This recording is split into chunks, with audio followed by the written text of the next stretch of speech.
20 otter locks. Yes! Level 20 otter locks. Alexander Hamilton. I don't know why I was sung to that cadence. Hi! Otter locks. My name is Level 20 Otter Lock, and there's a million locks I haven't done. Hi, everybody. Welcome. It is Sunday night. These are the shenanigans that you can expect here from us here at Indigo Chameleon. Welcome to episode 2 of the finale, The Vampire Strikes Back. It's going to be a rootin' tootin' wildest ride in the wilderness. So we've got a few announcements before we get started with tonight's game. We've got a Discord. Come and hang out there. We're retooling. We're remastering. We're taking out all of the guns and we're putting in walkie-talkies. It's going to be a great time. For the 3 people that got that joke, thank you. So come and hang out with us. We also have a merch store. You can get cool stuff from the merch store, like cool shirts and things of that sort, and help us keep the lights on here at Indigo Chameleon. Hi. I love you. Upcoming schedule for this week. You're moving too fast. I'm not ready. Upcoming schedule for this week. Today is Sunday. On Wednesday, we have our Unbroken Veil New Orleans game as we're gearing up for a little bit of a finale before we hit the summer break. We're taking a little bit of a summer break and we're pulling the reins back just a little bit. Thank you. On Thursday is our Witchlight Carnival. We're actually traveling the realms now. We're in the darker side of the carnival and things of that sort. And then on Sunday, next Sunday is the ultimate episode. It's the Strahd Sux. What am I going to do on Sundays? We'll still hang out. Look at these cute, amazing, fantastic people that are here playing this game. We're all stimming because we're nervous. I'm noticing that there's a real nervous energy in the studio tonight. So it's... Really? I wonder where we're going to be. I don't know. Not only do we do cool stuff here on the channel, but we also have amazing players that are doing fantastic, great, awesome things outside of this space. People like Kat. Hi. Where can people check out the cool stuff you do? You can check out the cool stuff I do at Marchiardi Productions on Instagram, where I do interactive horror. I also play Vampires Masquerade on Fridays at Rep RPG. And also starting next week, I'm running a Sunday morning game of Wonder Home on Rep RPG. We did our session 0 this morning at 10 a.m. Only one person was 20 minutes late. But it's fine. They'll work on it. Was it you? I live with them and I was fine. It's going to be super cute. I got lots of fun players and lots of fun little things. And an otter who doesn't know what's going on. It's great. Please join us. Please join Kat for Wander Home, and then join me when I do Wander Home Through the Dark, which is going to be just a evil version of Wander Home, where the animals, we're all skeletons. Everyone's skeletons.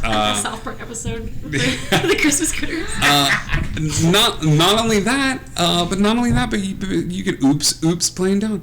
I still had Magnolia in there as the name for the pasta. Never mind. Oh, the copy pasta, yeah. Not only that, but even though they might have been a little late, they still gave great oral. So you can tune in for Moswald. Where can people get the good oral that you get? Never stops being funny. Never stops being funny. You can find me on Google Podcasts, Spotify, Apple Podcasts, Jasper Cinto. The uploads are a little late this week because I had to reformat my computer, so everything's in the cloud. But I promise to have at least something out tomorrow. Does the cloud exist? If you believe it does. I believe in you. And we're 9 followers away from 1,500. So. Tell your friends, grandmas. Let's try to hit 1,500. Tell you what, if we hit 1,500 tonight before the stream ends, I will give the group one more level up before we hit. God, please. Before they fight Strahd next week. I was like, pizza, level up. Pizza! And we'll do pizza next week. Nervously eating.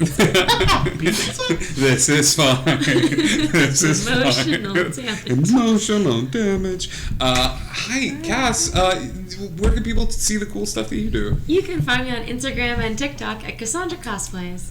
I'm doing some rest and relaxation after MegaCon because it was crazy, and then jumping back in with a bunch. I'm doing an aerial photo shoot on Tuesday with Poison Ivy. It's going to be really cool. And I just got invited to be a cosplay guest at a Cosplay World in Richmond in October. And there's lots of really cool stuff coming up. So, Heck yeah. Yeah! that's it. You can also find Indigo Chameleon and Kung Furious and myself in Denver coming like late June. And what I think I'm going to do is, I haven't even talked to you about this. I think I'm going to set my phone up on the table for a DM shot. And that's how we're going to stream to Twitch during these shows. They're going to get a from the table view on Twitch and get a little bit of like the before the audience comes in and during all that stuff so that we can still stream. But they're going to get this little bird's eye view. We'll find out what their Wi-Fi is there first. Challenge accepted. So they don't have to subscribe to only DMs for the DM shot? Oh, maybe they will. I got to get that up. That'll be good. Any day now. Any day now. I think that's it for announcements. I think that's it for upcoming stuff. Heroes. Bye. When last we left, you all got put through the ringer. After the Battle of the Bands and things of that sort, you actually headed over to Barovia Beach for a little bit of a chill session where you could have a few drinks and just sort of enjoy the atmosphere. While you were there, you ran into a couple of enigmatic personalities. Etheria ran into Boo, an individual that was very heartbroken by the passing of Cheshire and paid their respects there. You all met River, a guest bartender there that is connected to the River of Wild Magic that seems to run through the Planarverse, and River attempted to feed the River of Wild Magic with life force and energy. However, the fates were with you, and you managed to find your way kind of getting out of a situation after potentially being down 40 hit points for the final boss fight, and losing some spell slots as well. Near the end of the evening, your good friend Patches showed up. And offered to take you all, for those of you that were interested, as Patches has recently found a way, after exploring the fog, the realm of the fog, the area that separates the land of the living and the dead, the limbo, the space between worlds, and offered to take some of you here into this sort of afterlife. Those that agreed were Etheria, Connie, and Dawn. Patches nodded, and it looks like Pyre and Maddox are staying behind to keep an eye on the fort and keep an eye on everything that's going on. So that being said, as the three of them walk through the portal, Pyre and Maddox, we're going to bid you a little farewell until we see you. I forgot about this game. Just for like a little bit. Like Just for a little bit. Have fun, don't die. I'm gonna take a really long time picking each. Have fun storming the castle. what am I gonna do? Think they're gonna make it? It's gonna take a miracle. Bye bye. Hey. Hi, heroes. For those of you that know Patches, I think that's everyone here, since Patches is sort of you ran into him a couple of times. Oh, yeah. Patches saved me. Patches, Ryan's the greatest gift that he ever gave me was this ability to have have you met Patches? And just have them be the transitional individual when it comes to NPCs within the realm of Strahd Sux. Patches opens up this portal as fog begins to pour in, and as that happens, all three of you feel yourselves sort of astral projected from your bodies. You have the surreal moment of looking down at your body from this sort of spiritual sort of vantage point, and time within the bar stops for just a second as Patches looks at you and he goes, "Now, I do want to let you guys know that this is no easy task. It's going to take energy, and there are things on the other side that can hurt you, but the information gleaned is going to be completely up to you. You're going to be able to decide who you interact with and who you talk to, but should you be affected or hurt, your connection to your body is somewhat weakened. So you need to be careful about," and he's looking pointedly at Etheria, "about any fights that you may pick while your soul is disconnected from your body. Heroes, this is what this means. There are beings of great power and individuals that you will be able to interact with as if they were actual living, breathing things. Here in the astral plane, should you take any damage, be it a stubbing of your toe to a boulder falling on top of you, you will be making a death saving throw." Okay. Should you succeed on the death saving throw, everything is absolutely fine. Your connection to your body is stable.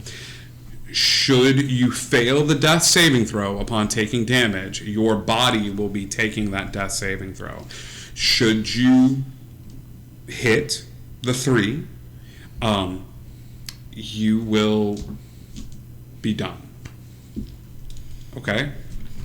As Patches explains that, he explains that with enough time for you to take a few steps backwards outside of this fog space and go back to your body should you so choose. People usually say I have too much energy, so I should be fine. Yeah. Okay. Patches nods and begins to lead you deeper into the fog. You're not sure what to expect from the afterlife. We've never really talked about theologically how any of your characters view this realm.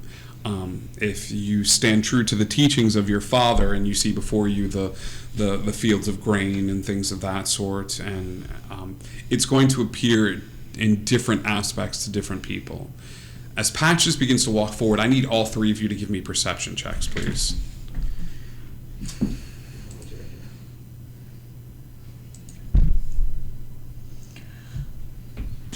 Opheria? 8. 18. 18. 14. 14.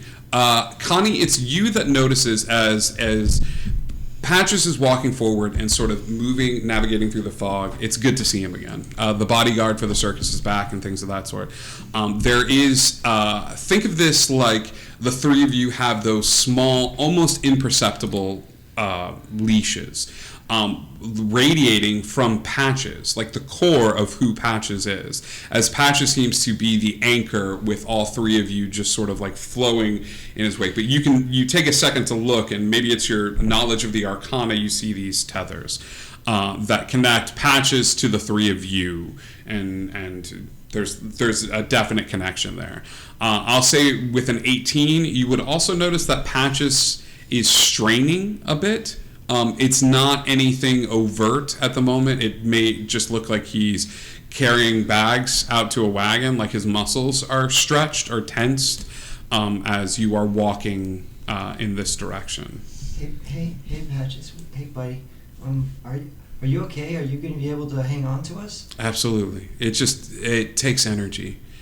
He goes. He looks at all of you and he goes, everything takes energy here because there's no form to it, and he looks over and he kind of like takes some of the fog and like plays around with it and pulls his hands back, and you see this little like puppy just sort of in the air, and it runs around in a little circle of the fog, and then he takes the fog and pulls it back and just says, are you trying to form something? Yes, she's trying to duplicate whatever he just got a puppy out of fog. Absolutely. What are you making? A cat, because the puppy might chase the cat. You make the form out of the cat, and then you're just gonna like make it live, right? Constitution saving throw, please. All right. Well, gotta be true. All right. It's Constitution save. Constitution save. Okay. That's good. It's an 18 plus 6, 24. You make the cat come to life. In the process, you lose 8 hit points. It takes your energy to sort of manifest this facsimile of life. This is akin to making a golem or something like that. But Patches takes the puppy and just sort of hugs it to his chest, and as it does, the fog dissipates, and you see that energy restored to his being as he looks over. So I just need to squish the cat to death. You squish the cat to death. And, I get my points back. Is that what you're doing, or are you just letting the cat run around a little bit? Well, I'll let the cat run around for a little bit. Okay. If it tries to run away, though, I'm going to go grab it. Because you're letting it run around, I need a death saving throw. You've taken damage. Oh, no. Oh, okay. Oh, crap. I love how you immediately forgot about that. This is going so well. Okay, it's a 15. Okay, you're fine. Does that mean that my damage goes away? You do not take any stays. damage from this because there Okay. is no damage in Got this it, realm. okay. But because you're there, you've Okay. given up some of your energy and you just sort of build it back from life, and Aetheria's But got I a... felt all of this happen, so she's now pretty much You're aware right. that. Okay, got it. Patches Gotcha. lead you further and further into the mist and the fog and things of that sort. Beyond what appears to be the boundaries of this space, where the fog is sort of collected and lends this haze to everything, Patches leads you beyond that to a very visible meridian, a very visible line that is essentially a sea of stars. As Patches steps forward, he goes, "Those that have passed, including Strahd, all exist within this realm. The individuals that you're here to see and interact with present themselves in a particular way. If there's somebody here that you want to look into, this is the place to do it." And he sort of gestures out towards the ether. But just like Aetheria created the cat, you put your energy forth in order to pull them from the sea of stars to see them, because each of them are experiencing their own cycle, okay? Unlike the cat was created out of nothing. These individuals already exist, but you have to call forth to them in order to interact with them and see what they're experiencing. So all of that being said, who is it you want to see? We wanted to see Sergei. Strahd's brother. Sergei. Okay. Maybe you could talk to him and find out.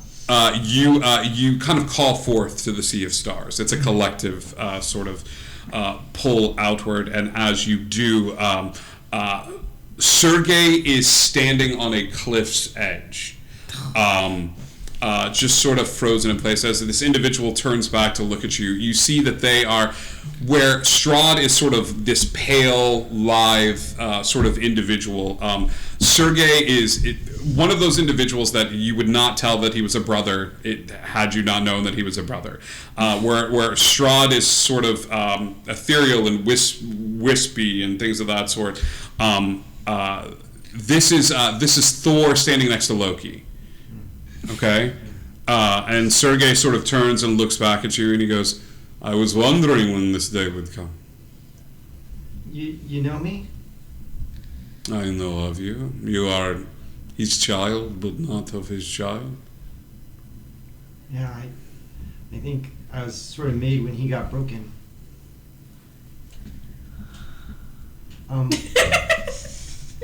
So I need to know, like, is there any way to defeat him without me and Chance dying? He goes, he looks at you, and it's not unkind, but it's tired. He goes, "You cannot defeat him. I wish I had better news. I wish I could say his left knee is a trick knee. Just give it up. And it'll snap out. You are not the first that has brought him to the edge of death. And unfortunately, you are not the last. His mother ensured that." And he will point off to the side, and you would see this scene unfold as if Sergei wills it into existence. And you see a very young woman standing with Strahd, and Strahd falls down as a child and scrapes his knee. You can tell it's him instantly. He's got this shock of blonde hair, very contrast to Sergei's sort of raven-haired. Sergei is sort of running up, and he goes, "Keep up, brother, keep up. No one will pick you up in this life. You must pick up yourself." And walks after his mother, and Strahd just sits on the ground crying as an older woman walks up behind Strahd and picks him up. And she goes, "You are special. You will change the world, my son." And you see Baba Lasagna pick him up from the ground and just sort of give him a little pat. And as she puts a finger up to her lips, she puts a hand on his knee and pulls the hand back, and the scrape is gone. And he smiles and gives her a kiss on the cheek and runs off, and you see her grab her knee as she toddles off behind this family unit. He goes, Strahd made decisions to get to where he is, but he was not without help. He is powerful. He is strong. He has made pact after pact, selling portions of his soul piecemeal. But the greatest power, he did not have to fight for. It was given to him, bestowed upon him by his adopted mother. You have angered him. Congratulations. More so than any individuals have in millennia, there is something about you that gets under his skin. And that is why Strahd is ending the world. It is his kingdom to do with as he pleases. And every few years or so, heroes come. They vanquish him. It is grandiose. And he comes back. And then a new group of heroes come forth, adventuring onward. They vanquish him. He comes back. He separates portions of his soul into small tidbits to protect himself even further. And he comes back. You ask me, can you defeat my brother? It is a perspective of time. You could defeat him for a time. You could destroy him for a time. But I'm not sure any of you possess the power to keep him in the ground. Is he like a witch? Does he have a phylactery or something? Is there something we can find that maybe? Didn't we destroy the tree? We That destroyed that's the tree. of the heart. And he killed my sister Cassidy and Mr. Parnham, and they were pieces of his soul too. Are you asking this question to know the answer? Or are you asking this question because you already know the answer?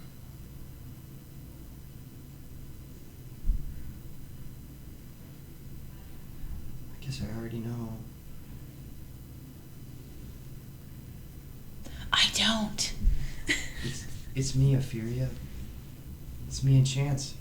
We're the other pieces of his soul. The only two that are left. Because Parnham was one, and he's gone. And Cassidy was one, and she's gone. And the tree was one, and it's gone. Is there a way to transfer the soul?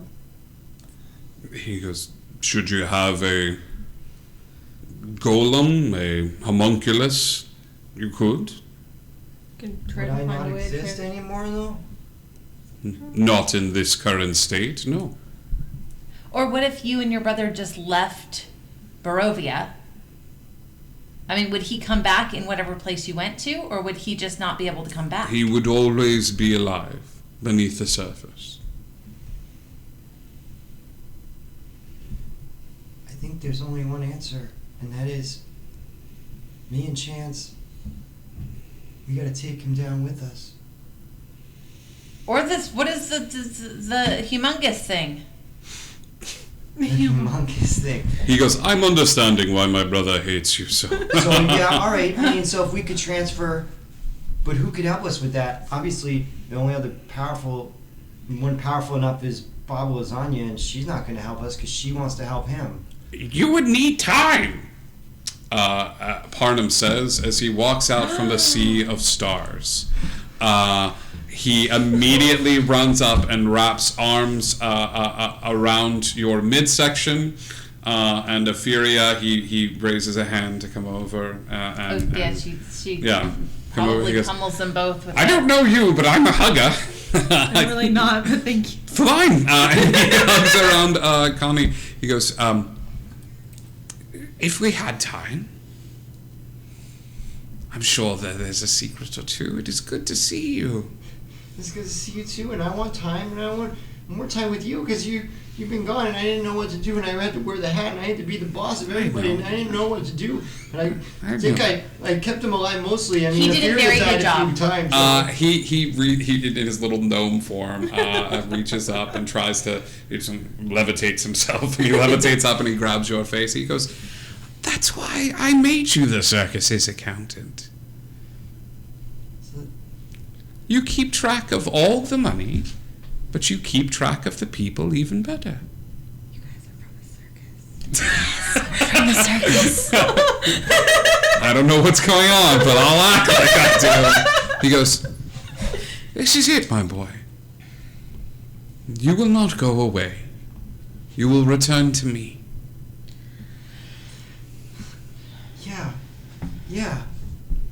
Yeah, that's what I want to do. Yeah. Because then I can save Perception at disadvantage. Barovia, and then I can come and be with Mr. Parnham, where I belong. And Chance will be here, and Cassie's here too, I bet. 19. You're watching this sort of go on, and you're a little wrapped up in this conversation. Some of the stars are going out. Like the field of stars, it's a interspersed. It's a boop boop boop boop boop boop. Boop. It's just a. It's not a lot for right now, but some of the stars are going out. He goes, Patches? He goes, yeah. The stars are going out. Patches looks up and goes, oh, okay. I don't know. And Patches turns back and looks towards the fog. As he does, shapes start to manifest in the fog. Patches goes, all right, is there anybody else y'all wanted to talk to?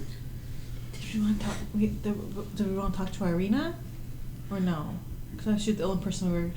Sure. You didn't want to talk to your family? If I can. He starts walking towards the fog, and as that happens, two houses manifest in the space. Your old home, the place that you remembered, as the door opens up, you smell cooking coming from inside and things of that sort. And another house that looks eerily similar to a place that you stayed at once before, but you can't quite put your finger on it. But the house says, home of the Von Richtens. I know that house. I know that one. Do you want to meet back here? Sure.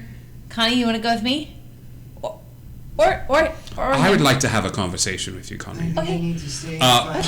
Parnham sits down crisscross with you, and he goes, let's talk about homunculi.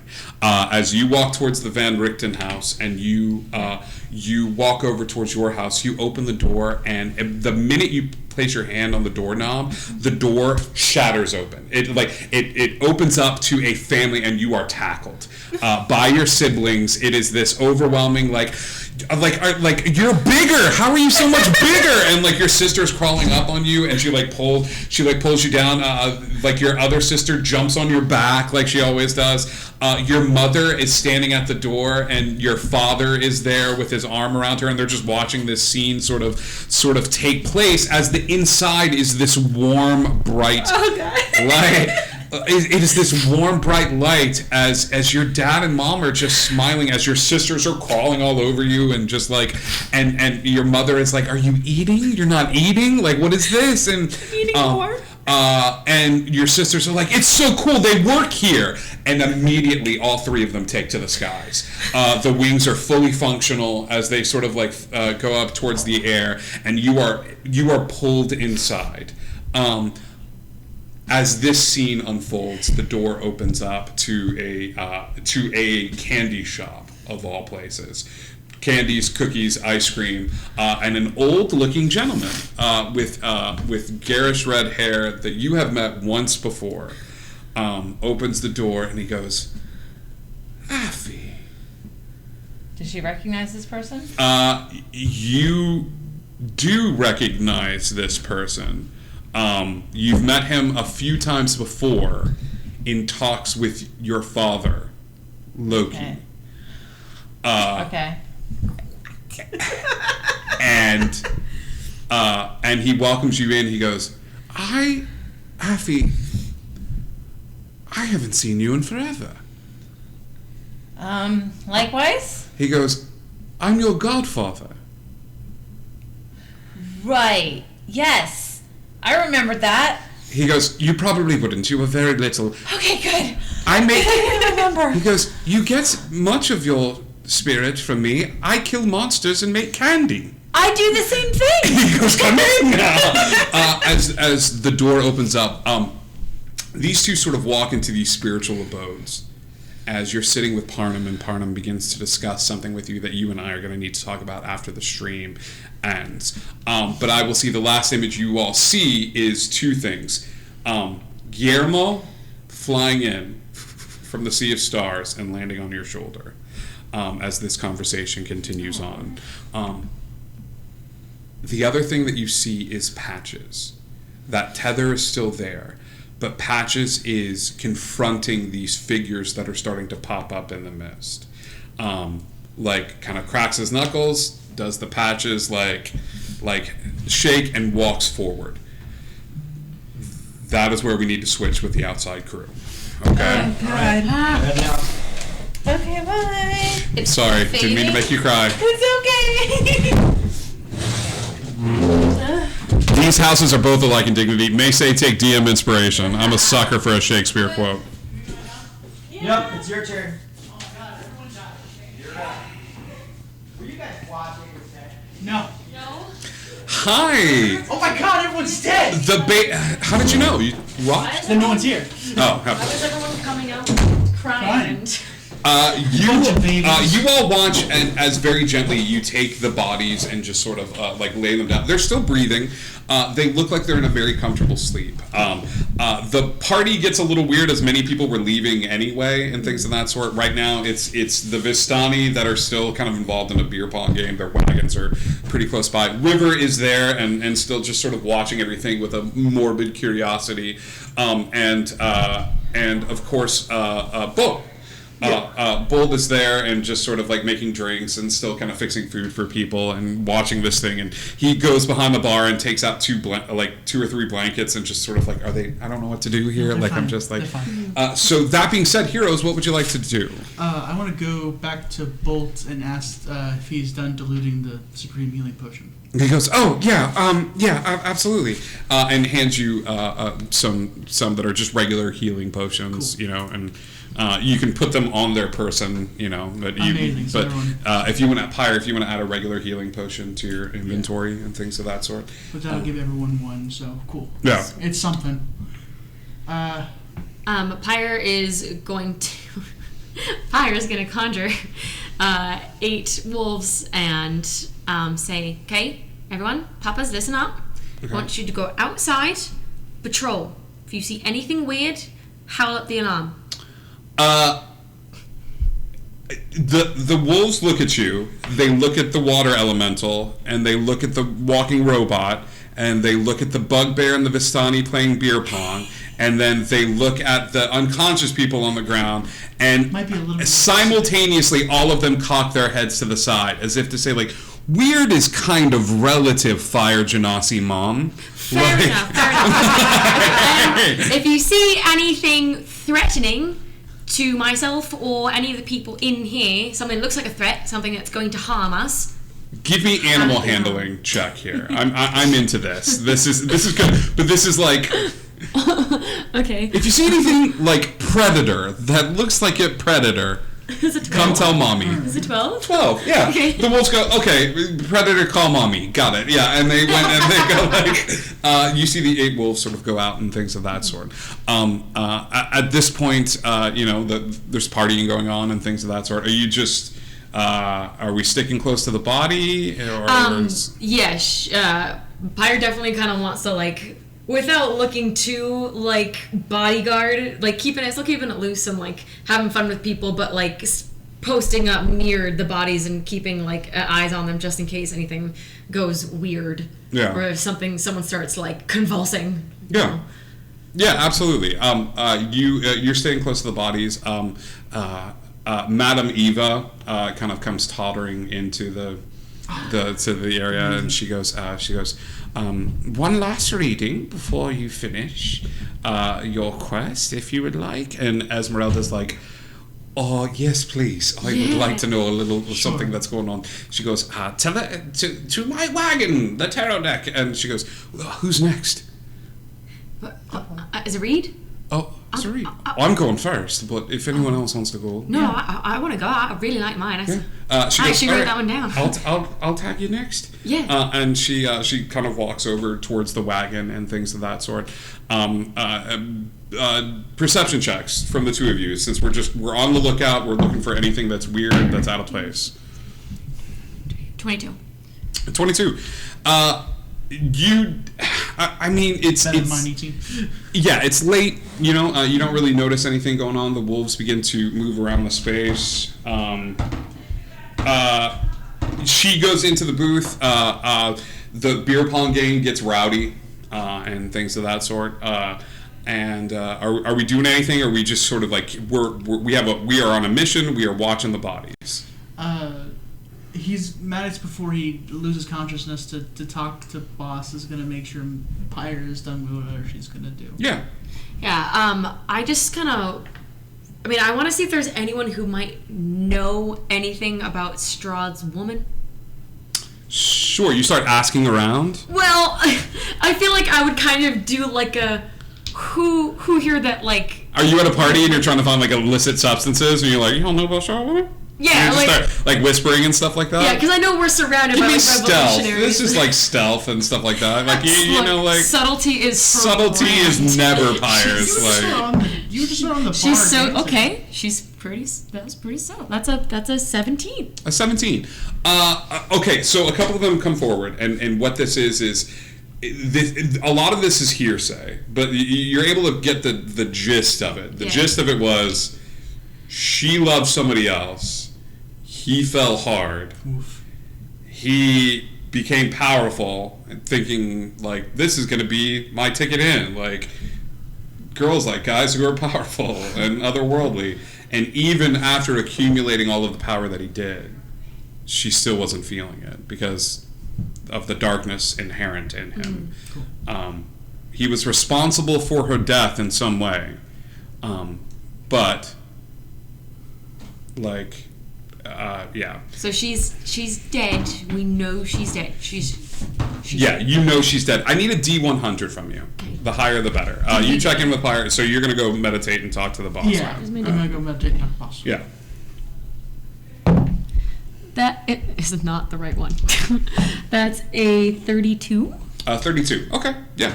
Things go on. You're kind of keeping an eye, and you're kind of moving about. You're bringing people to you because I imagine. Did we get her name? Yes, you did. She's literally like set up like a mafia boss, just like come forward, yeah, step forward. Tatiana. Tatiana. Yeah. Tatiana. Yeah. Strahd actually killed Sergei because he knew that Tatiana had feelings for Sergei and was trying to even the playing field a little bit. No one's jealous in this game at all. You immediately go over and meditate and talk to the boss man. Yeah. Okay. Yeah. When you do, the connection is sharp and clear and crisp. Yeah, he goes, my child. We're at the ends. We are? We are. I told you, a little faith goes a long way. It is true. That is why you carry a part of me on your person. I know. It's amazing what you find just lying around, right? Yes, well, I'm glad someone found it after all this time. So, you know Strahd better than anyone that I know of. I do. What? I'm not worried about him. I'm worried about what that castle holds. The castle itself, there are plenty of traps and pitfalls, and I'm sure he will have you fighting. I will say this, wherever you encounter him, do not encounter him in his ballroom. This is the place inlaid with more ley lines that crisscross around Barovia, so the spells there are a little more potent. So even if he tries to instigate a fight, get it away from that space. Okay. After you're done with everything, I have more work for you to do. So you will kill the individuals you've been traveling with, take your items, we will add them to the armory, and then we will continue our mission, striding across the plains. Is he connected to the castle at all? Yes, very much so. So if we don't crumble the castle, is he going to return? He has many contingency plans in place, but I'm sure We've burned the tree. We've taken out a lot. that is not the only contingency plan. He's connected to the wizard. He's connected to the luck vampire, as it were. They are aware of this. I'm sure they will do the valiant, heroic thing and end themselves. All right. That's all I wanted to know. So no ballroom. No ballroom? No ballroom. All right. He lets you go, and Was he just like in a? he was just in a a little trance. Give me another D100. So close. 46. Okay, it's better this time. One of the wolves comes tooling up. It's about 20 minutes at this point since you sent them out to look around. One of the wolves comes up and just kind of whines at you. Something wrong? Should put your paw up and put it down once for yes, 2 for no. It puts both of its paws up and kind of falls on its face, and he's like, he just kind of grabs your shirt and drags you off. Okay. Maddox, something might be going on. I'm gonna take a peek outside.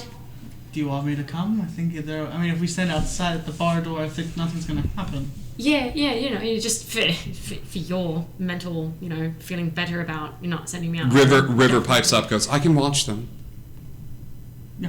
Yeah. He'll activate True Sight and he'll walk outside. Okay, roll. That's an innate ability. I'll have to roll on that one. Okay. You are led over towards a grove. Giving generous scratchies. Generous scratchies, and the wolves are there. There's 3 of them that are at this point that are over by the bushes, and you see 2 feet sticking out from underneath the bushes. 2 feet? Yeah. What kind of shoes are they wearing? Old faded shoes. Okay. Whoever's back there, would you mind coming forward a bit? There's no response. Are they just shoes? Do you think they're just like decoy shoes? The wolves scratch at the dirt. They are just shoes. They are not just shoes. I forgot what I told them. Maddox will go over to the legs, the feet. Okay.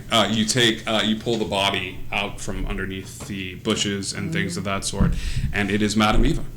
What? Oh. Gone? Dead? She is very dead. Cause of death? You look, and there is a obvious cut to the throat.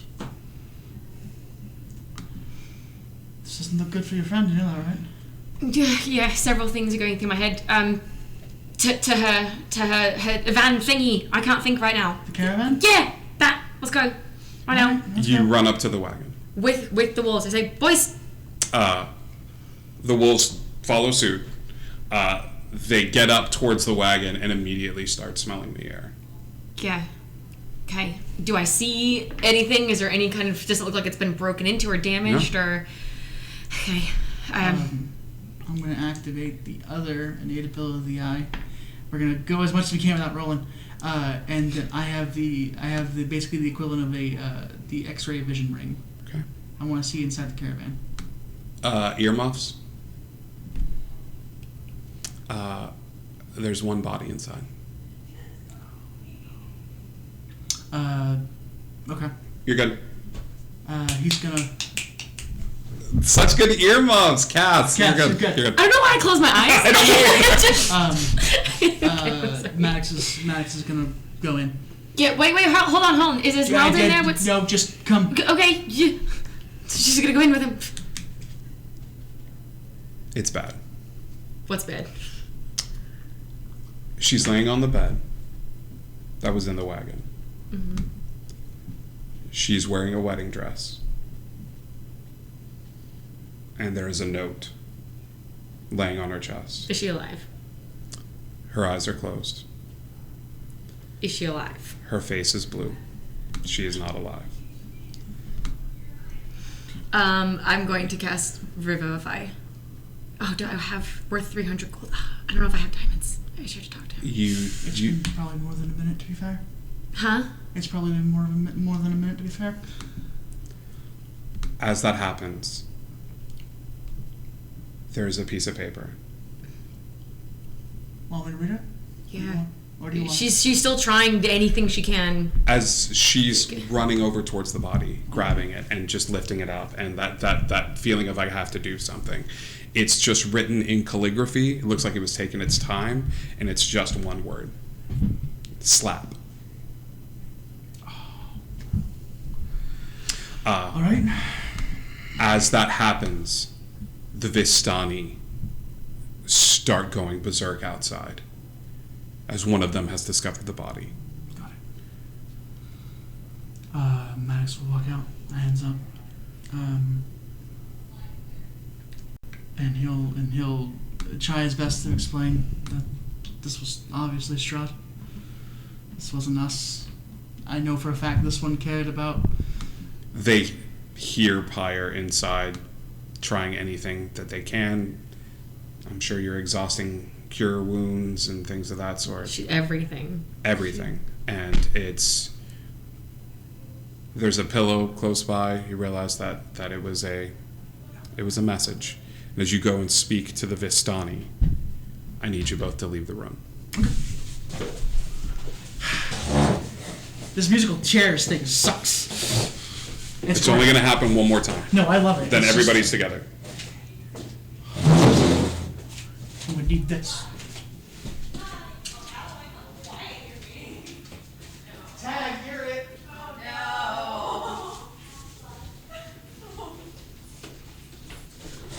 Why does Pyre look want to kill someone?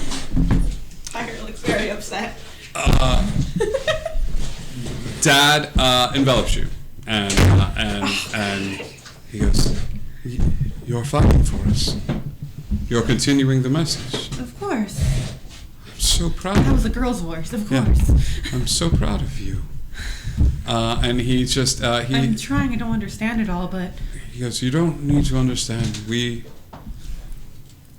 I'm just very proud to call you my son." And he puts a hand on your shoulder, comforting. He goes, "You should not stay here, though. You have a life to live. A family, if you wish it. More job to do. The world needs light. And you are you bear the torch that I dropped. And we are fine. And we look forward to seeing you. Not anytime soon." He hugs him. Yeah, he hugs you back, and your mother immediately starts setting the table as you are given a gift that many of our characters would like to have had, which is one last family meal. Mom, why'd I find your mace at a concert? She looks over at your father, and your father's like, "We are allowed to have lives. We were not always parents. We were people too." Ophelia, you are inside the house speaking with Von Richten, and he goes, he's behind the candy counter and making you this decadent sundae that is a blimp. That he had a little toy blimp that he's putting ice cream in and things of that sort. He goes, "I find that monster hunting and sugar go hand in hand. They give you a bit of a boost, and both are just sort of adrenaline rushes." Here, he goes, "Sprinkles?"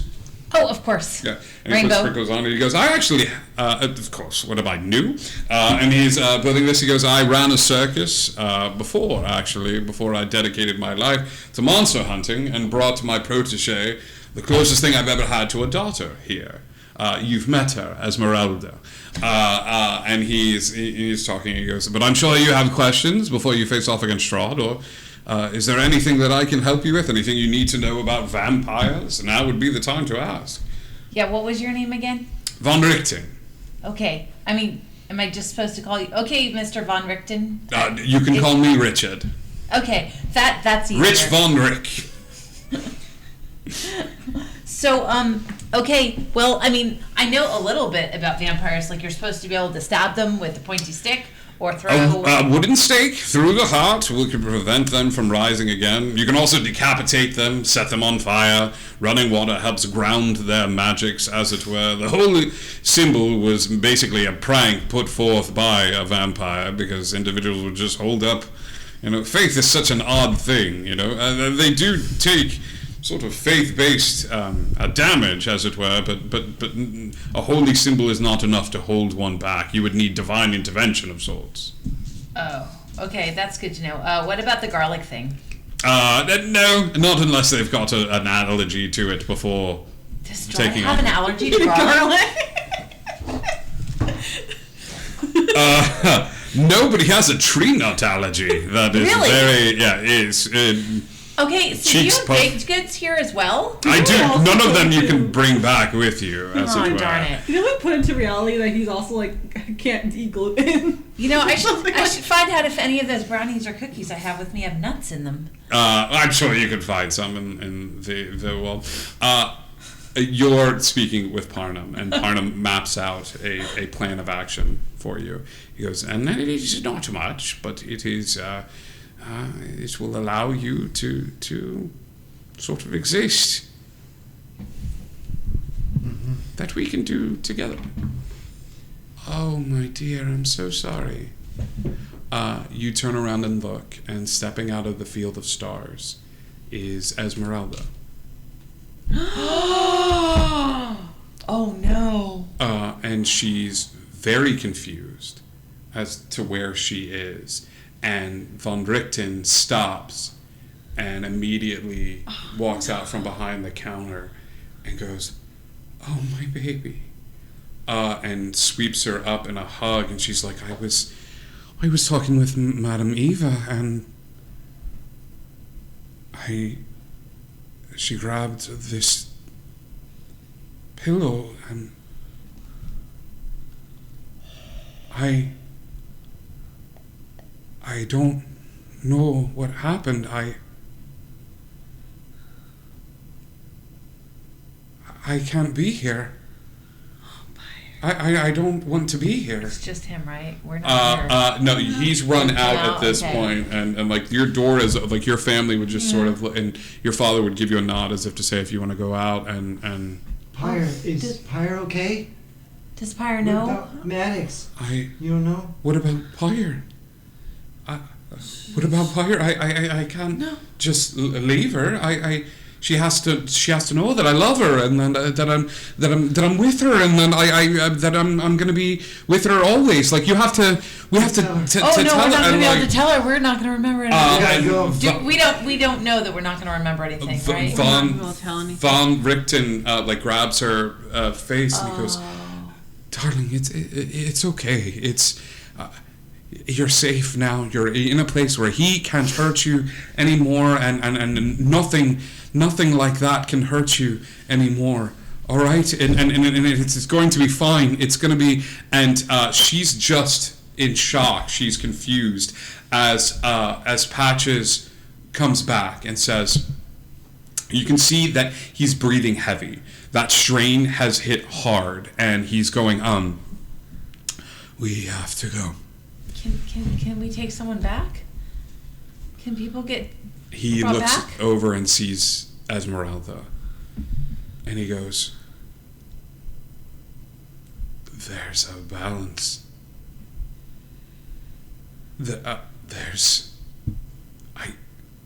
It's a life for a life. I can't. We're already pushing it, giving you time to spend with one another, and with that, Go.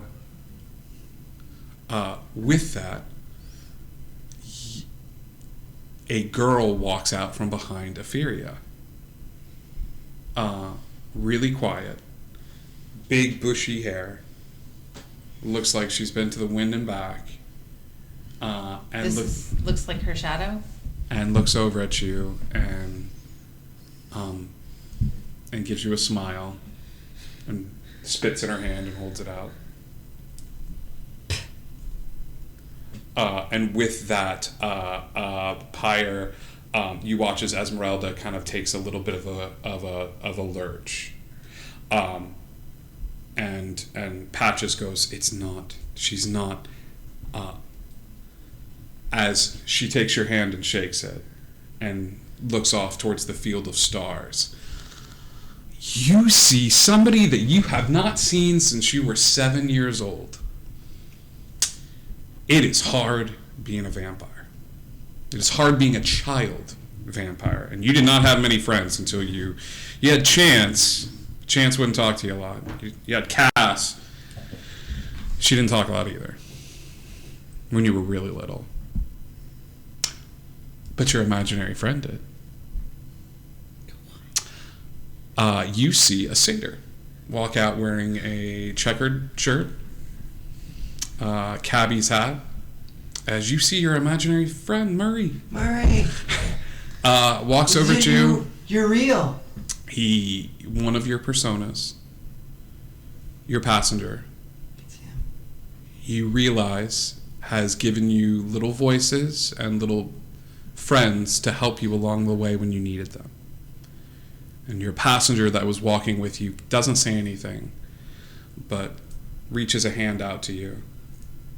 And then as you go to shake it, goes and makes this inaudible fart noise into his hands as your imaginary friend takes a step back and stands with Epheria's passenger and looks off towards the field of stars.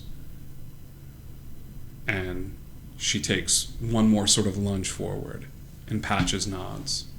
He goes, "Whew, man.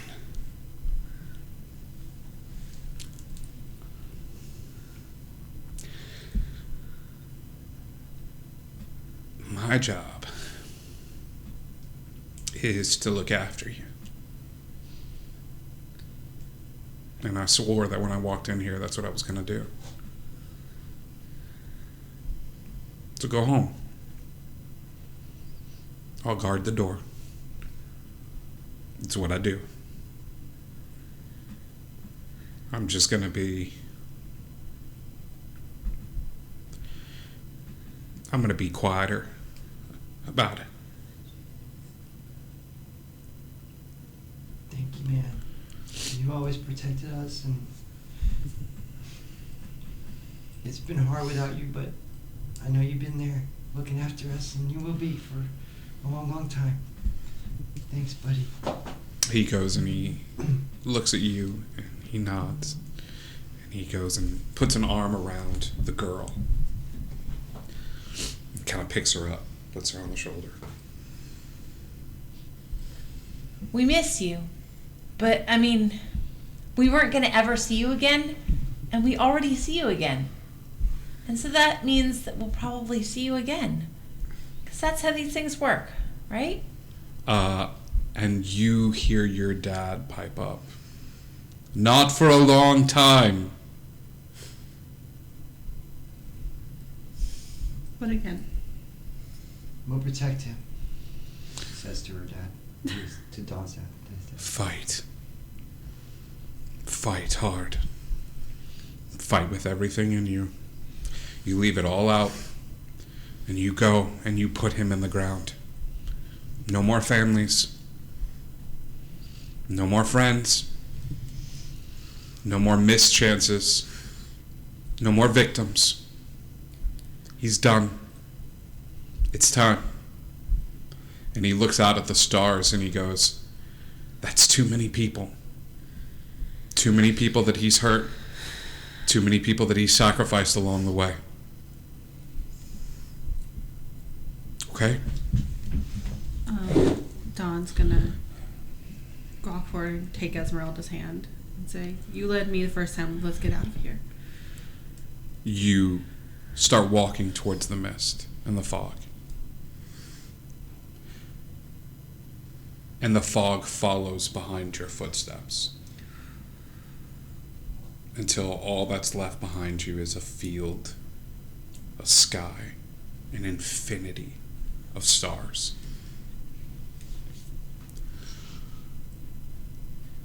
Ryan, Cass, you can come back in. Come on in!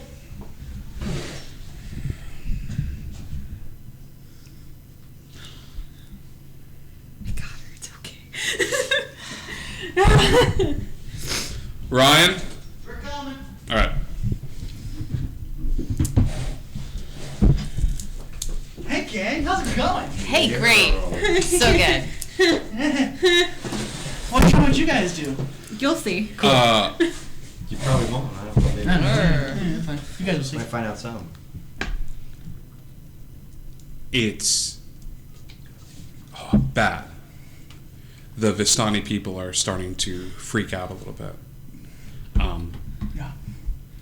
What are you doing in the wagon? I think she's still, like, there's no reason anymore. She's still trying to bring her back. Yeah. And she's just, like, screaming.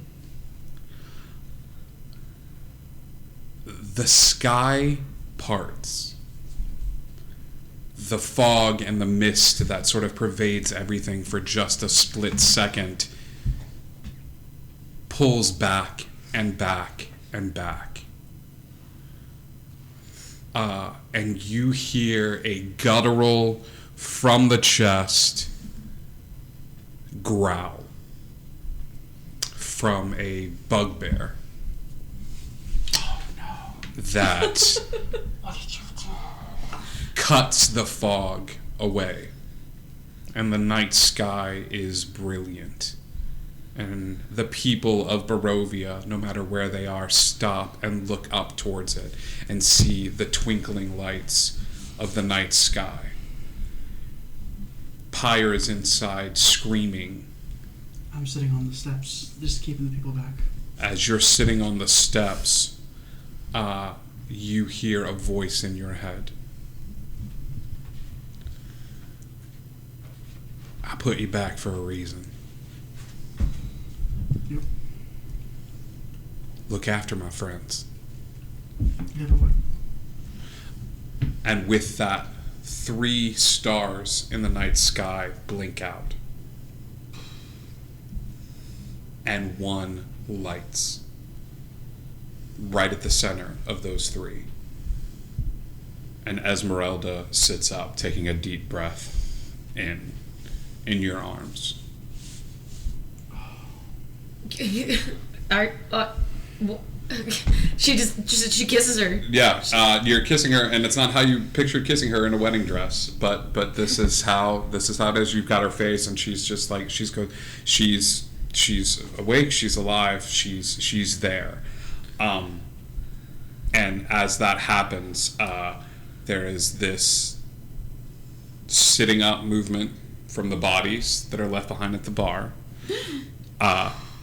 The 3 of you look up to see this gathering pretty far away, as River is being pulled away by an individual, not aggressively, but a very large yellow dragonborn that is going, do you have any idea what it took to find you here in this? And he kind of looks up and sees the 3 of you awake, and he goes,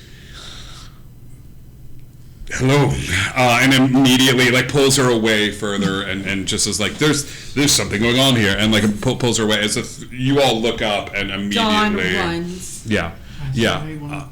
See what happens. Good. Are you there or are you over there? Where are you? I'm at the They're cabin. by the wagon. I'm sitting on the steps. Is Esmeralda here? Is she okay? Did she come back? It sounds like a pirate damn near went nuclear a little bit ago. The fact that the caravan's not down yet means probably yes. Pyre is just she doesn't need to, but she's healing Yeah, no, she's how fine. you back? And Dawn knocks on the caravan door. Yeah. As you knock on the door, I'm not like gonna acknowledge nobody, that. the door kind of swings open and you see Esmeralda up. Oh, and talking about there, and she's that's here. like, Okay. yeah, When that happens, though, Pyre's gonna turn around. She's on fire at you yeah, like until she sees it's her. you. Yeah, it's fine. You brought her back. You just You got her back. yeah. How is she back? What happened? She's back down. As they go to say anything about how they came back, it's a staticky, weird sound that takes place. That bugbear had something to do with this, It's gonna be one weird game of charades later. Yeah. We have Whatever. She's back. Thank you for whatever you did. I just backs crying and kissing and. She goes, I need to rest. But I'm. Yeah, it was. God, the stars. And she immediately goes outside and looks. Fire stuck to her. Yeah, and you see that her skin is pale. Like, she's back, but she's looking a little pale and things of that sort. She's still got a heartbeat. She's not dead. She's not Maddox pale, or how Maddox was, but she is different. And she goes, oh, no, I will. No, I understand. Got it. Who are you talking to? She goes, this. And she points at the ground, and some of the fog that's in the area swirls up into a little, like, swirl up into her hand. And she goes, the mist, the fog. Oh, gods. She goes, I need to rest, but I have a purpose. This is like a levels of exhaustion kind of thing. She's like, exhausted. We would be familiar with. Give me an Arcana check, Does any of the Ophelia. healing? What The do I healing have? is helping. It's giving her like Yeah. life and energy and things of that sort. It's a 19. I have a +0 to Arcana. It's a 19. And it's a 19. You know for a fact, because this has happened to you a few times. Death is wibbly wobbly. For revivify and stuff like that, when you bring somebody back from the dead and it's within that minute, it's a like boom. Like the longer somebody is dead or the nature of their death, like depending on how they come back, can affect what sort of spring is in their step when they come back. At the very best, she's just exhausted. You know what I mean? At the very worst, you're not even sure as that something got worked out between the fog and everything like that.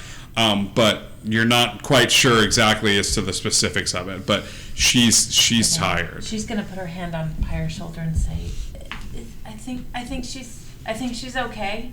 I mean, healing wise, it's just that sometimes you just need to sleep a lot." Okay. Let's get you inside. We'll get you food and drink and water, and we'll set up sentries, and you're gonna be okay. We're not leaving you again, ever. We're not leaving you. But I need to know what happened. Like, what happened? Strahd did this, yeah? Strahd, I want to know what happened. It was Madam Eva. What do you mean? She did this to me. I don't know why. She did this to you? Yeah. She's dead. Her throat's cut. She didn't look dead to me when we walked into the... Is the body still there? Yeah. This was a control thing. It's gotta be a control thing. There was a note left on you. It was Strahd who did this in some way. It didn't look... I would have known. I wouldn't have walked into a... No, I know. I believe you. It's not your fault. You're Yeah. fine. Look, we'll talk about it later. We're gonna get you taken care of. Just Yeah. While all this is happening, Connie wants to see, is River being taken away against her will? River's fighting it, but give me an insight check. That is a nat 1, and what that means normally would be that I would roll on the do I still roll on my passenger Oh, chart? no. You do not. Okay. Oh yeah. Well, I certainly don't get other than- But you definitely feel the hole in your heart Oh. when that happens, and you're like, you're like, I'll just tap into the Some stuff happened, guys. I can see that. tell me about it. So we can't. I am gonna send. I'm gonna have. Guillermo. Well, I still have Colin. You do have both. I have both.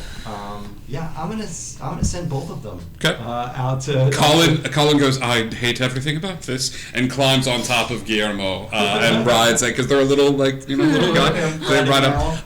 You are treated to a conversation between two individuals that essentially it's going to turn into me talking to myself, where she was like, you can't blame me for this. I was like, I can blame you for this. You know you are not supposed to interfere. They have a job to do. And she goes, they do have a job to do, but it's not like they're supposed to do it alone. He goes, that's exactly what this means. They have something that they are here to attain. And he goes, and if you go messing around, how do you think he's going to feel about this when you see this? Do you think he's just going to be fine with it? And she goes, I really could care, give two shits about how he feels about this. And she's like, part of D&D, watching William play with himself. he is in charge. He is in charge of probably like the weirdest department. I don't have to care about what he thinks about it. I needed to make sure that this gets done. He goes, fine, it got done. You did it. Did you feed the river? She goes, well, not exactly. I didn't. He goes, after all that, you didn't even feed the river? Then what was the point of this? She goes, it was to assist them with their you need to calm down. Like, when's the last time you pooped? Did you poop like recently? And he goes, we're not going to talk about my bowel movements. You are going to head to the teleportation circle and we are going to leave this place. And she I goes, love William's ability to talk a lot but not give any information. and she goes, fine, let's go. I think I've helped him enough. It's fine. And she kind of looks over at Guillermo and gives like a little wink over towards where Guillermo is and stuff like that. And the Dragonborn looks around and he's like, what are you winking at? You're acting like I can't see it. You're right in front of me. And she goes, I'm not winking at anything. It's fine. Yeah.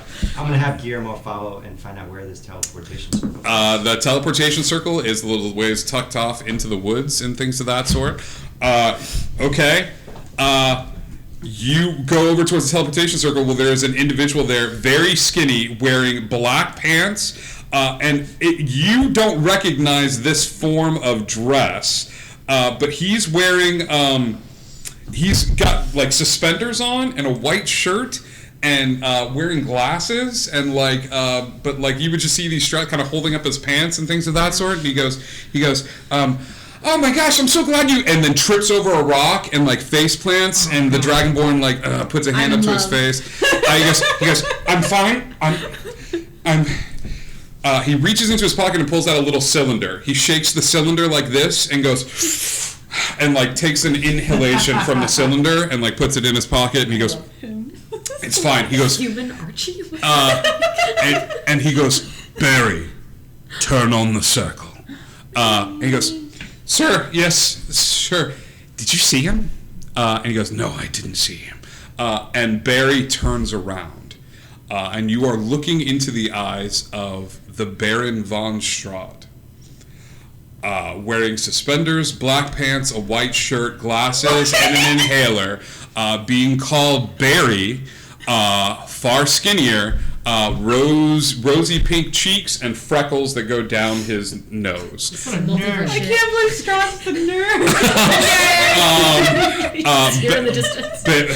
Nerd. And Barry's like, you didn't even see him? Like, you're not even interested to like see what he like? Am I buffing? And like, do I have muscles? And he goes, actually, you've got two heads. He goes, shut up. And he's like, you're an idiot, Barry. He pushes River towards the teleportation circle. And as that happens, he goes in, he goes, Barry, move. He goes, no, it's fine. I'm in charge of the circle. I just want to make sure you guys get through. And he goes, the Dragonborn huffs, and he goes, now, and there's a from the tree line that zips right past Guillermo, zips back up, and you see this pixie looking straight into the eyes of Guillermo. Their leg is replaced with a wand, and they're just looking straight. They're looking straight at Guillermo, and they just lift up the leg like this towards Guillermo, and you hear I will leave without you, I swear to the heavens, now. And she like looks and she goes like this, and Guillermo takes a little like flight backwards, and she's like, and as she's floating over towards his shoulder, she's floating backwards and just knows there's somebody behind the eyes, and she floats back like this, back towards them. None of our characters are sacred ever. They're all floating. I just feel like no one's ever gonna believe you.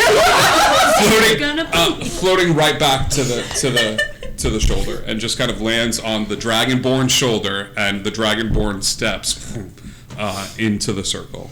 As that happens, Barry looks around and takes another shake, and takes another inhalation of the air that's in this little canister, and he goes, I am Strahd. Bow before me, because I am a vampire. And he's just sort of like tooling around the circle, just. I see you are in my castle. Good God. And you're just Guillermo just watching this and something like that. Yeah, I think Guillermo's gonna just slowly back. Yeah. And he goes. I could see it. When we portaled back, did we portal back to the bar, or we're at a different place now? You're in the bar, and you ran forward. You're still in the bar. Okay. This is a little ways off and stuff like that. Maddox wants to get Connie by himself. Yeah.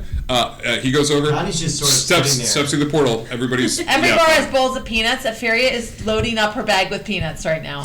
Fair enough. Give me a D100. I will give you high odds here because yes, most bars have a bowl of peanuts. It's true.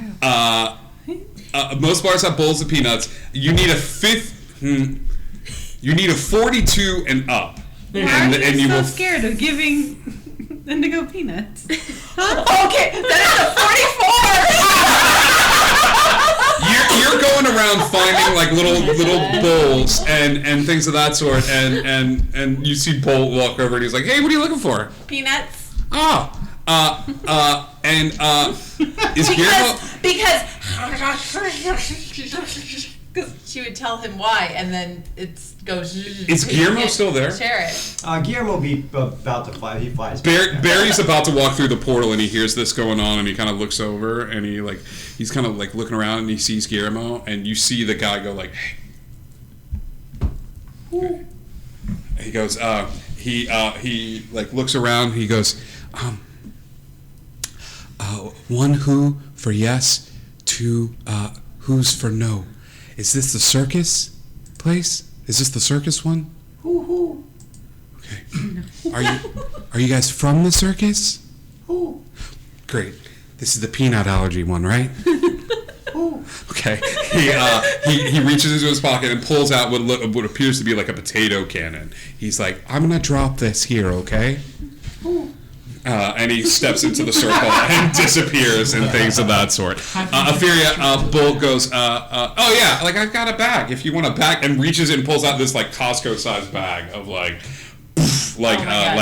unshelled, salted. She's shelling peanuts. She's to put it. Aferia looks like a person on. Yes. Aferia just sits down and you hear the Rocky you hear a montage to be the best, you got to be the best, and she's cracking open peanuts and building this small. I'm also smashing peanuts and getting a bag of peanut powder. So I'm gonna have peanuts and I'm gonna have peanut powwer. It's like the third. That's my goal right now.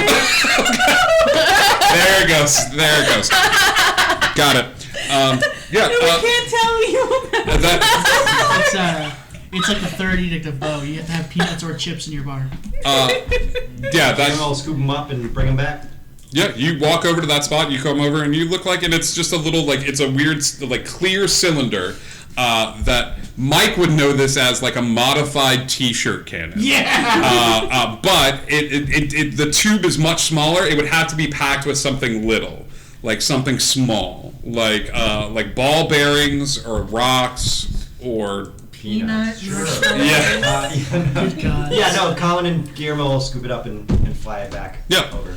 Drop it down. Guillermo is flying over and just you're busy shelling, and then all of a sudden, as if a gift from the gods, a little thing drops into your lap.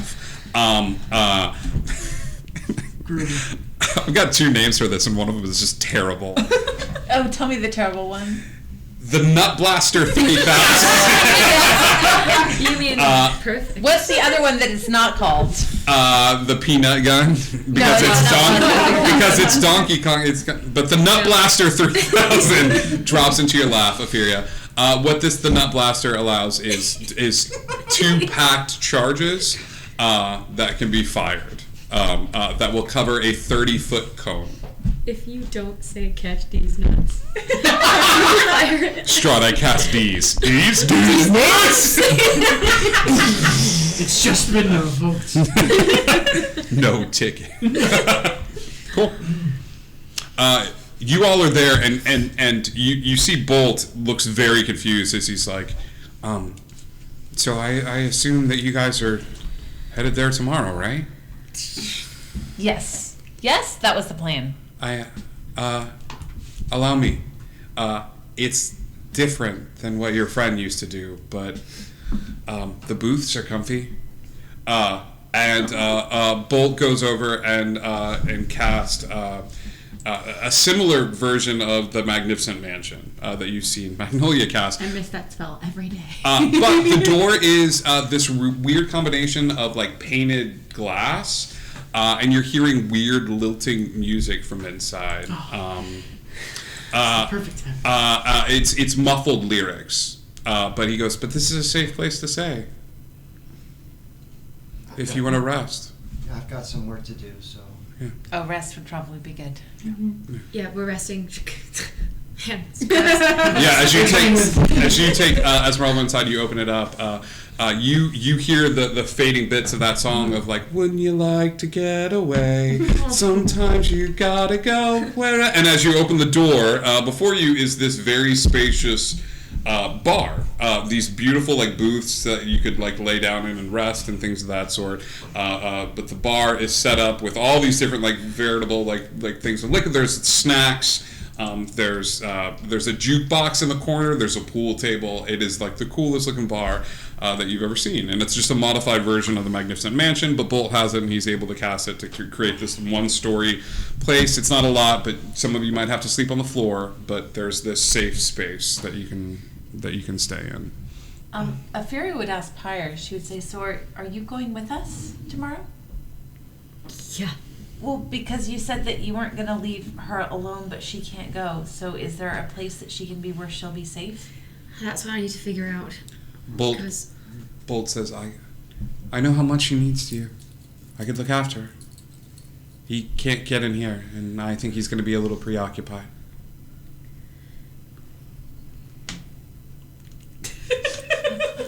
You're going to protect, because the second I walked away from her, she was taken.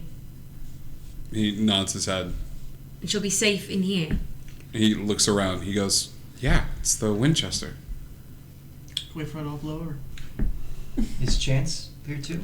Yeah, Chance is kind of like was still sort of drinking with people and stuff like that. Chance closes down parties, you know this. Yeah. So Chance is outside and things of that sort. I'm gonna I need to go to him before I go in. Yeah.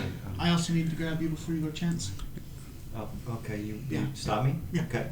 Yeah, Chance is over there and he goes, and another thing, I think my favourite time I've had in Barovia is the time that I invented the grilled cheese. And you see two people that are like, two women are just like, you invented the grilled cheese? He's like, well, yes, I mean, back in the day they called it hot cheese sandwich, but I thought grilled cheese just rolled off the tongue a wee bit better. Let me tell you the secret of a good grilled cheese. Many people are going to tell you that it's the cheese. It's not, it's the bread. That's and he's holding court. No, continue. I want to hear this. Walking toward him. And then he'll make sure it's him and Connie. Couple things. Do we have to leave? What? No, he's going. This is all taking place outside the bar. I was like, You walked in the bar. You're still threatening Bolt. Yeah. Etheria, you still have the bag of peanuts, and This you're. is probably taking her a little while because she's shelling all these peanuts and she's dusting peanuts too. So I'm she's imagining probably that all pretty of focused. this is Yeah. is like as all these conversations happen. Occasionally, the camera pans back, and it's like, to make it up the mountain, you gotta make, like, and Etheria is just like. Need these nuts. You do notice that you don't have a shadow from the light casting on you. Oof. So a couple things happened while you guys were gone. Obviously, you can guess that Esmeralda was. Yeah. You know that as long as you and your brother are around, Strahd can keep coming back, right? I know. I found out some things that Good talk. I have a plan. Okay. You. I just need a chance to trust me. Another thing that I found out is we can't fight him in the ballroom.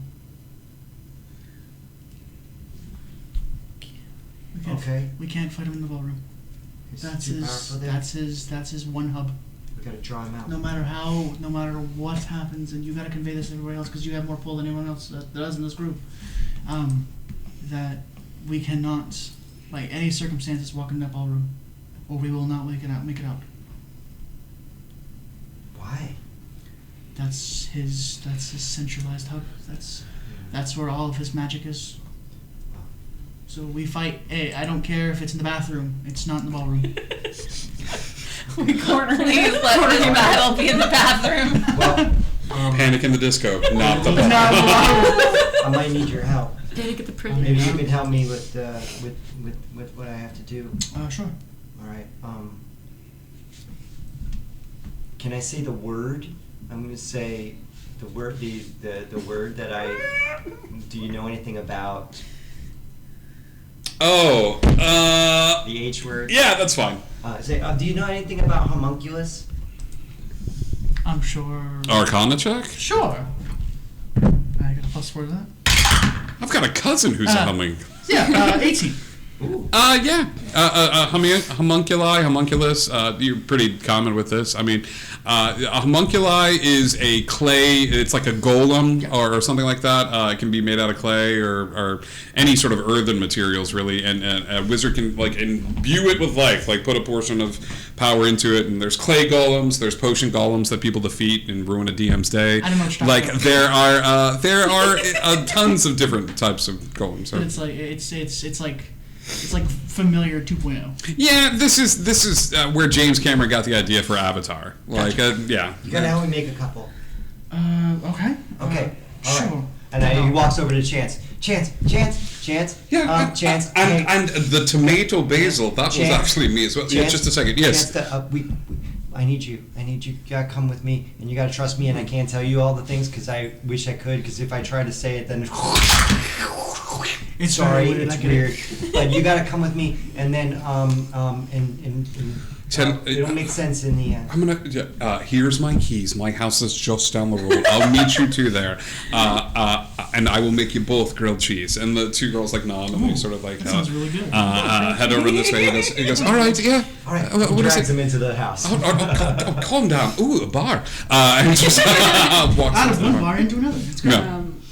Dawn comes up to you and says, I'll help if I can as well. The Okay, gang's all yeah. getting together. Great. Yeah. Everybody's gathered in the bar. You watch Furia has commandeered like the small that has a jukebox behind her that's occasionally coming on and playing like motivational like That's a great idea. This, jukebox hero stars in her eyes, and she's just yeah.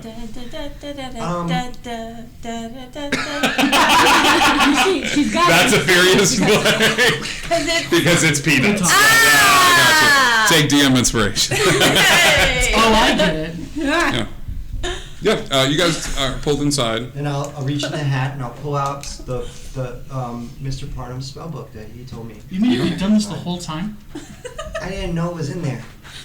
Did you look? I have to know what it is to get it. Just reach in and It pull takes out, man. you two take a bunch of trips out that night to gather up mud and clay and dirt and And things I of think that nothing sort. of it because I've never had to sleep before. Yeah, and it gets real late.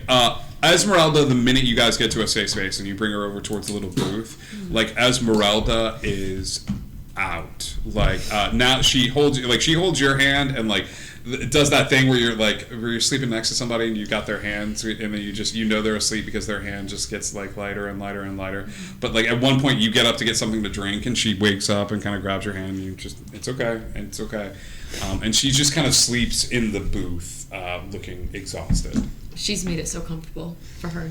Like Yeah. she's pulled two. She's uprooted and pulled another booth over and made a bed. Melted the bolts and pushed things together. Yeah, absolutely. And no one stopped you. We're all like, fair enough. All right. Bolt, you two are gathering materials into the wee hours of the night, but after a while you have two functional looking golems. They're not human sized because you don't have enough time, but they're probably a little under gnome height, you know what I mean? Mm-hmm. They're functional. And so now I just need to figure out the next step of the process. The next step of the process is this. When this body, these need to be close by. Gotcha. Woof. Okay. Mm-hmm. Okay. So is that the plan? Mm-hmm. What? Oh my god. I spent some time sculpting them to make them look like Chance and Kanye as best I can. Give me sleight of hand. Okay. I'm better at that than Sleight of hand or performance. I'm better at that than performance, but I kind of want to roll performance. Oh wow, that's a nat 20 minus 1. So 19. At 19. As you go to do this, unsure of what to believe in yourself, the autoplay kicks on as you hear Viper start to play on the jukebox, giving you just a little bit of a boost from out of nowhere. And you craft these like functional like bodies that the Viper cover of Master of Puppets. Yeah. I was hoping that the song from Ghost would have came.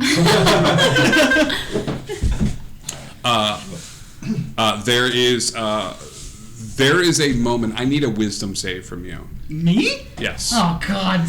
As you're gathering materials and stuff like that, Ophelia You're not allowed to have friends, remember? Oh yeah, I'm not allowed to have friends. Oh God. Hey, I'm Wait, good a at wisdom save wisdoms. from Etheria too? No. Okay, 14 plus 5, 19. Ophelia's building over there, and if you'll permit me, Maddox is walking in over and over again. You see he's building a little project off to the side. I imagine Dawn would come over and help where they can. Yeah, Dawn was helping. Dawn was helping. Pyre is kind of wrapped around, Esmeralda, being like, you stay here, I got you. She was a little cold at one point, so you see like one side of you, the flames are there, but the side that she's laying on is like cold and stuff like that. Yeah. You look around, and you take a second as you're helping move everything in, and your eyes dart over towards Ophelia. Mm-hmm. And you get your first memory. Ooh. Because you've only been in your body for a limited amount of time. Okay. You're all preparing to go to war tomorrow. You know that some of you may not make it back, but you all have missions to do. You have people. Sacrifice I'm willing to make. You have people that you're fighting for, and you're looking at Ophelia shelling peanuts, and Ophelia, you look up and see Maddox kind of staring at you, confused, with this odd look on his face. What? Did you want a peanut? Oh no, I'm allergic to those. I don't. Seriously? No, I don't. No, I don't know. And you flash back years ago as Ophelia, as a baby is being handed over towards you. Oh And God. You look at your baby sister for the very first time. And you Son of a.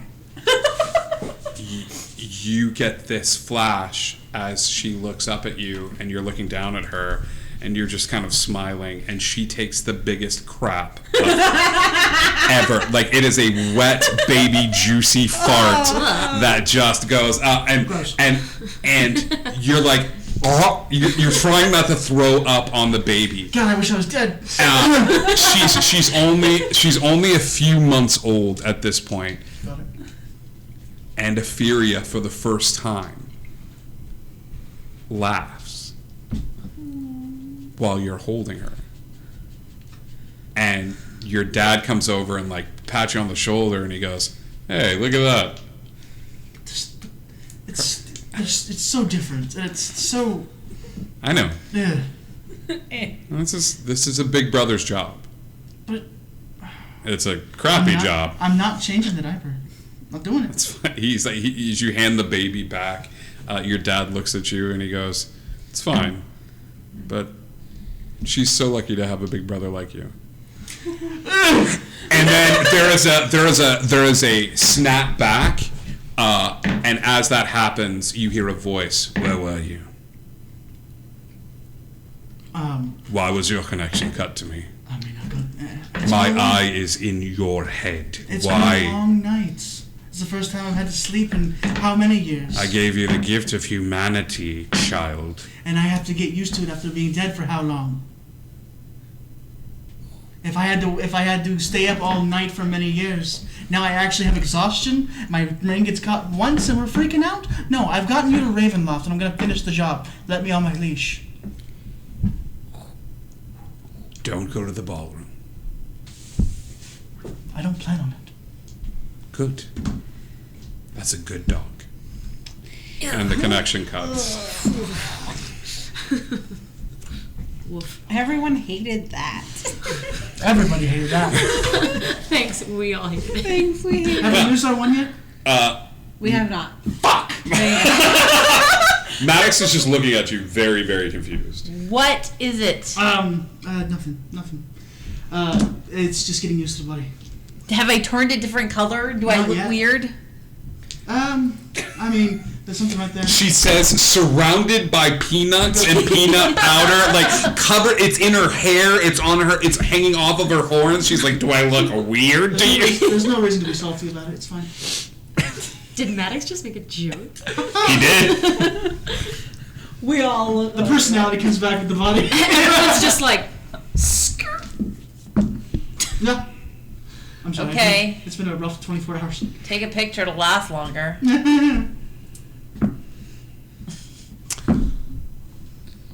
Everybody, roll me a d20. Oh, You start to get ready for sleep. You start to get ready for bed. Everybody, roll me a d20. Just a straight A 20? 7. 7, 19. 19, 8. 8, 18. 18, 4. 4. Cool. No! Bum, ba-dum, bum. Don't. Oh my god. Don's dead. Great. I can't believe Third that's a character. cleric. Here we go. I can't believe we lost a cleric right before the Strahd fight. Remember your numbers. Oh, son of a. Okay. I am so glad that you Numbers are found one. people that you care for. Because I can hurt you all over again.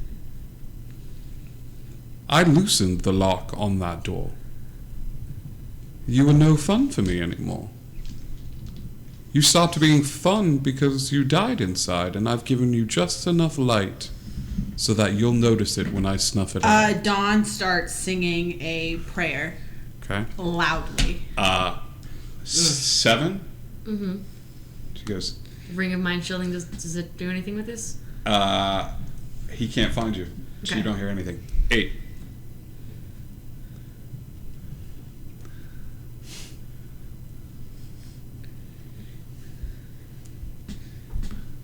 My son, of whom I take great delight. I look forward to seeing you the most. You're not my fucking father. That's 3. This is a new record for Strahd. It's fine. We're ready to mature now. Oh, yeah, We're good. Okay. We're fine. Who's next? Me with 18, I think? Yeah. I was 19. Yeah, Yeah. so.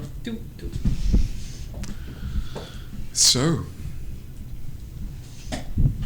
Yeah. I look forward to seeing you tomorrow. It's gonna be great. Me and you sitting in the same room together would be great. I've heard nothing but great things about I you. love that so much. Who's going to win? I mean, we've all both already lost, so. Your found friends are you and your patron. But he doesn't know what hurt him. I'm sure that'll work out for you in the end. As well as it did for your bugbear friend, perhaps. I've made stupider decisions. Yes. Yes, you have. Aferia.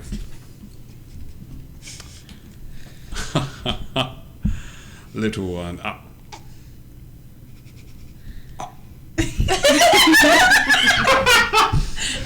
Mr. Fancy Astral Pants? projections.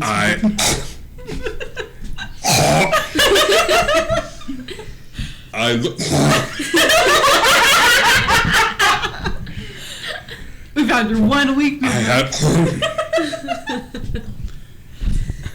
This normally doesn't. Are you? I'm going to kill.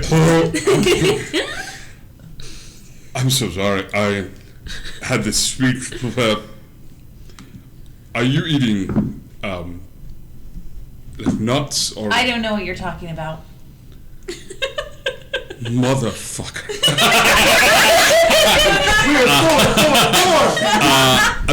The connection cuts. All of you are able to take your last long rest. Last long rest.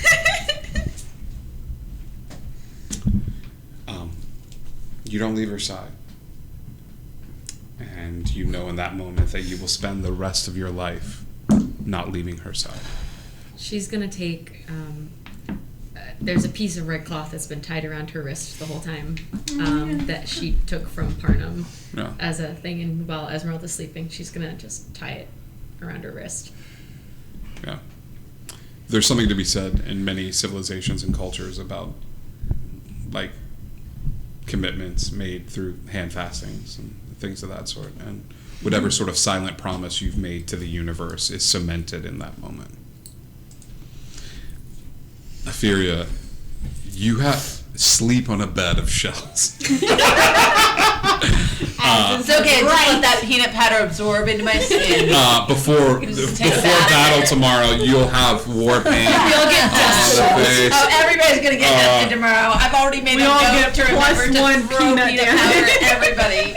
EpiPens are a reaction. You sleep, Oh my god. and it's confident, and you know where you're going, and you know what you have to do.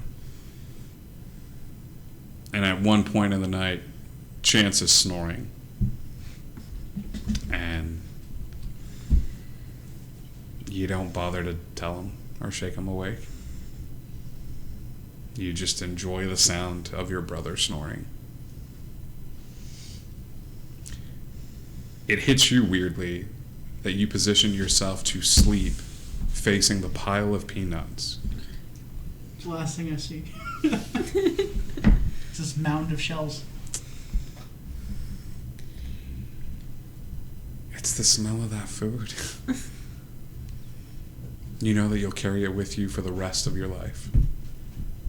Don falls asleep still singing the prayer song, and the song is of something his mom sang to him when he was falling asleep, him and his sister. And it is a song about no matter how cold it gets in the desert at night, Capri will always come in the rising sun. You all rest. And it is a solid rest. It is a purposeful rest.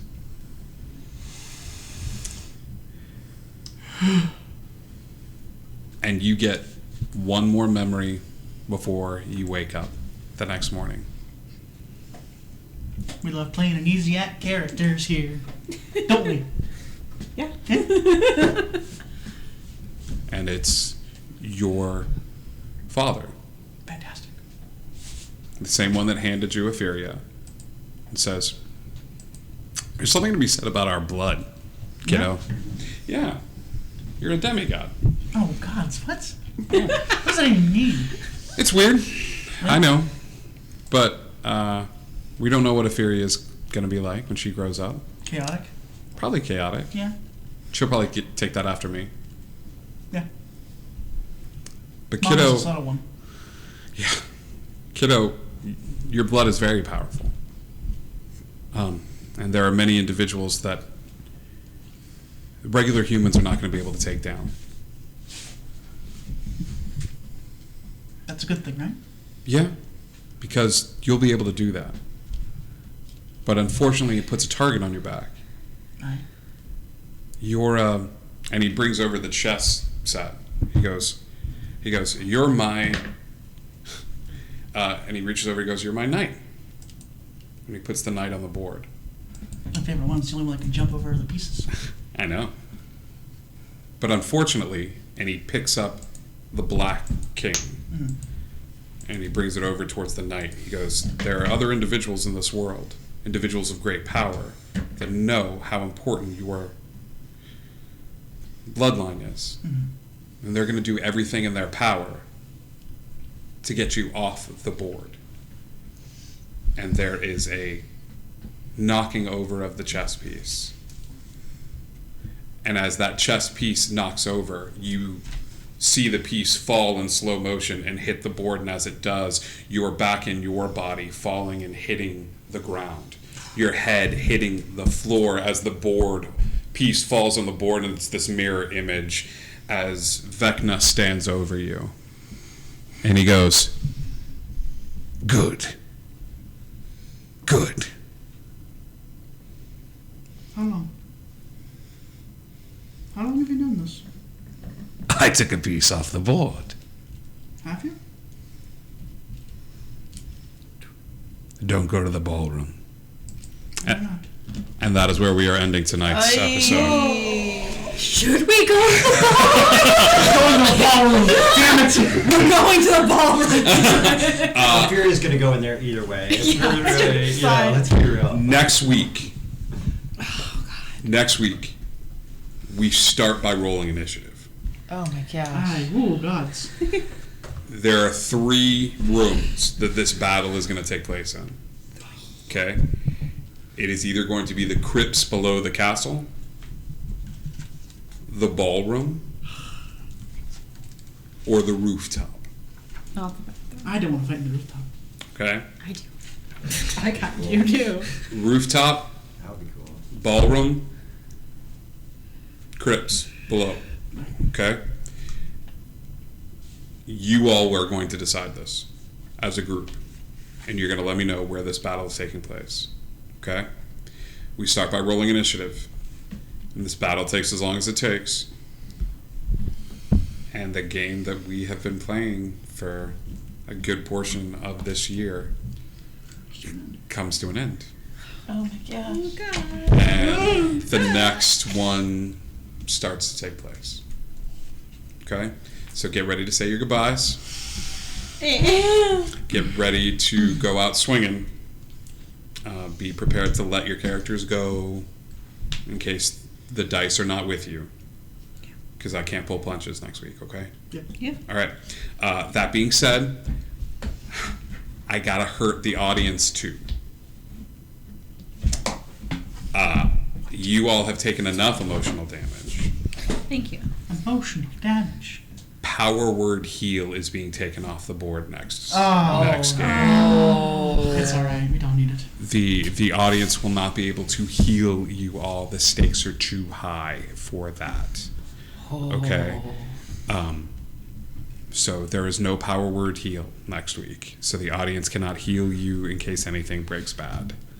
We Okay. still have dressed up Strahd though, which is the You hilarious still have to, option. in the middle of the fight, leaders. Like, what are you doing into my castle? Have we had a chance No, little German to boy. rally allies like the Vistani and the Aarakocra and... Okay. There's no one that's going to be joining the battle with you. However, they will.